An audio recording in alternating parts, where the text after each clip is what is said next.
Hey, what's up, everybody? Happy Tuesday. It is a little mild this morning compared to yesterday, 64 degrees, but on the overall, it's going to be a little bit warmer, 83 and sunny. Uh, was like 3% chance of precipitation throughout the day, so it's going to be a beautiful day. And moonrise is 10:30 a.m. and the moon set is I said that backwards. The moon set is 10:30 a.m. and the moon rise is 11:06. I gotta get used to that compared to the sun. So get out there, enjoy the day. Um, you know, get some of that sun on your body, and and feel it and soak in the vitamins from the sun. Up here in Canada South, it's important to get that in the summertime.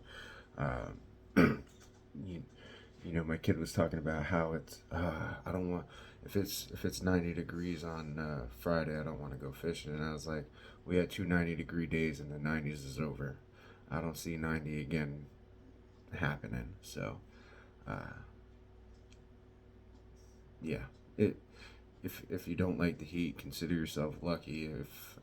If you do, then consider yourself sad, I guess, if you're up here. So we're in Job, and we're basically doing a review of the chapters, and so we're in chapter two, and in chapter two, we come back to the similar setting as chapter one, in heaven, and Satan comes to God, and he tries to rebuke him again, but God says again, this is the third time that he says that Job is, there's none like him on the earth. This is 2 verse 3. Blameless and upright man who fears God and turns away from evil. He still holds fast his integrity. Now, he added one more piece. He holds fast his integrity. He clings on to it, right? He clings on to it and he's not letting it go. Uh, although you incited me against him to destroy him without reason. See, um, no, this is a spiritual battle, right? A battle in the heavens. And notice how the battle works. Satan knows he's not going to raise up on God. He knows he's not going to raise up on God. And do you think God didn't know that this is what he was trying to do? Of course he did. But God's got the ace card. He knows the hearts of man. He knows the hearts of this man. Satan knows mankind, right? But God knows born again man. And so then, verse 4, Satan answered, uh, skin for skin. All that a man has, he will give for his life. And I think in, that is very true. That is very true. When my kid's dad was dying, I saw a man that would have gave up anything to have his life back. Yeah, and he said as much. And when he was dying, as he asked us to take in his kids, like how difficult that was for him, but also how um, loving that was for him to want his kids to have uh, a life he knew even in his life he wasn't going to give them, right? Um, so skin for skin, all that a man has he will give for his life. But stretch out your hand and touch his bone and his flesh, and he will curse you to your face. Yeah. So, we many of us have physical ailments, man, and they get to us. They get to us. If you have a knee, or like, when I pop my shoulder out, lifting weights, and I needed surgery, I really couldn't do anything for like 2 years. All I did was gain weight and depression, right? Um, it's that is a real area of, I guess, weakness of man. Um, and and though I didn't turn on God, and I knew He would carry me through it, He carried me through it. Um, the surgery, the recovery, uh, to where I am today. It took me like almost, so it was a year getting into surgery.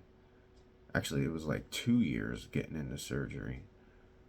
Uh, by the time that was all said and done, and then another year of recovery, and like I couldn't even really even do push-ups until, um, I guess it was the end of last school year, not the one that just passed, but the one right before that.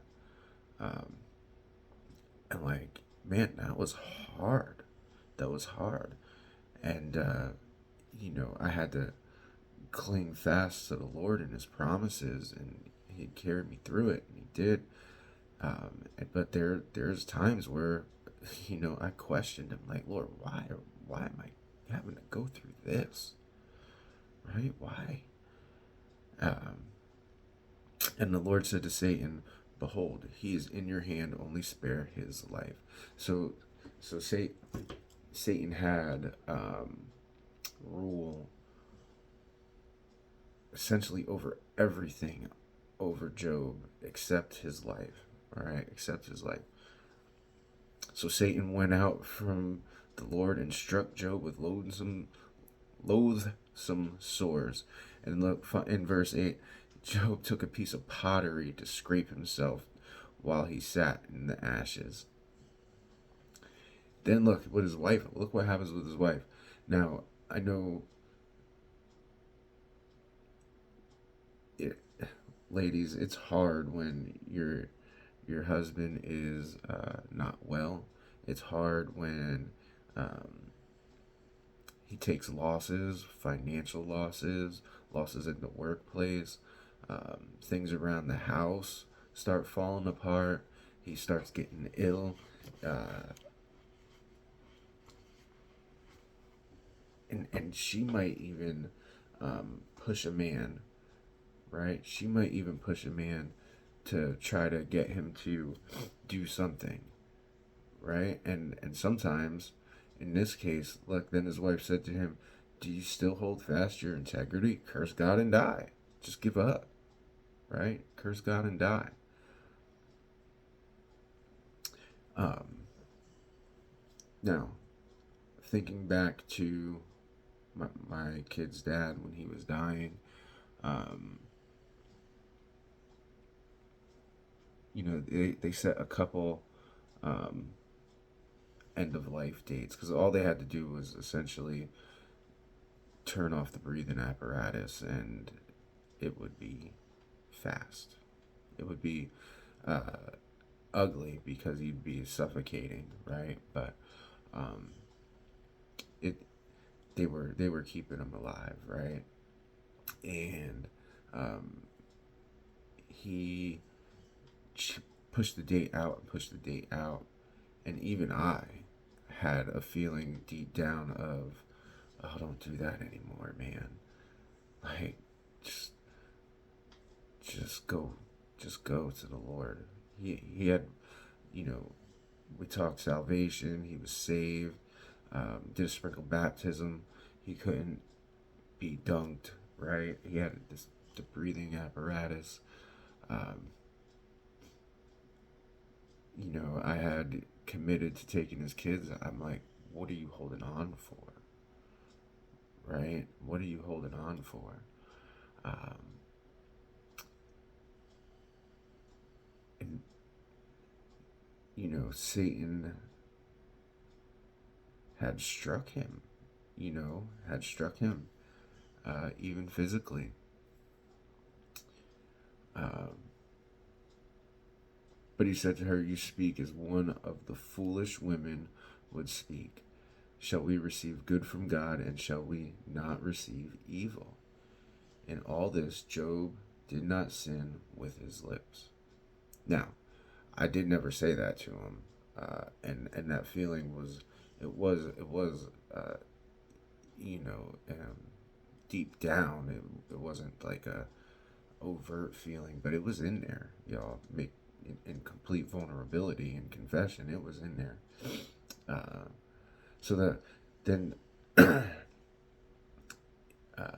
yeah. But should we not expect evil from God too? Should we not expect calamity? Should we not expect things to not go our way? Should we not expect difficulty? See, the other side of that is if because you believe you have the good life, you have the easy street. If you believe and do not sin, and never take the Lord's name in vain, never steal, never lie, never worship false idols or graven images, and all these things, right? Everything should be good, right? For the world to be right, you should be pretty prosperous, right? Well, that's prosperity gospel. That's not the gospel, right? That we will receive hard times. As it here says here in Job, will we not receive evil? Okay, will we not? So now Job's three friends roll up, and they see him from a distance, and they don't even recognize him. Right? That's how bad it can get. If you, I've seen, I've seen people go from in church to homeless, right? And you don't even recognize them, who they are, what they've become, how they look. It's amazing the evil that the human body can endure. It is amazing the circumstances the body can tolerate, to the point where you don't even recognize the individual. And they raised their voices and wept, and they tore their robes and sprinkled dust on their heads toward heaven. And they sat with him on the ground 7 days and 7 nights, and no one spoke a word to him, for they saw that his suffering was very great. So they sprinkled dust on their heads towards heaven. They sat there 7 days and 7 nights, and the behavior, the actions, what they did, this I guess ceremony. It's kind of like a ceremony of mourning the dead, right? And you see the kind of the same thing in 1 Samuel 31. If you go back 4 books, 5 books, so it'd be the 6th book. 1 Samuel chapter 31.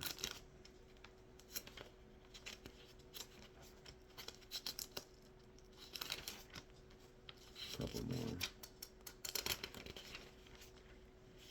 And verse 13. And they took their bones and buried them under the tamarisk tree in Jabesh, and fasted 7 days. Right? And fasted 7 days. So for 7 days and 7 nights, no one spoke a word. Now it doesn't say they fasted, but they didn't talk. So they were fasting from at least speaking. Oh, all right, you guys. Well, that's the chapter anyway. Have a great day, y'all. Just stuff to chew on, and I'll see you tomorrow.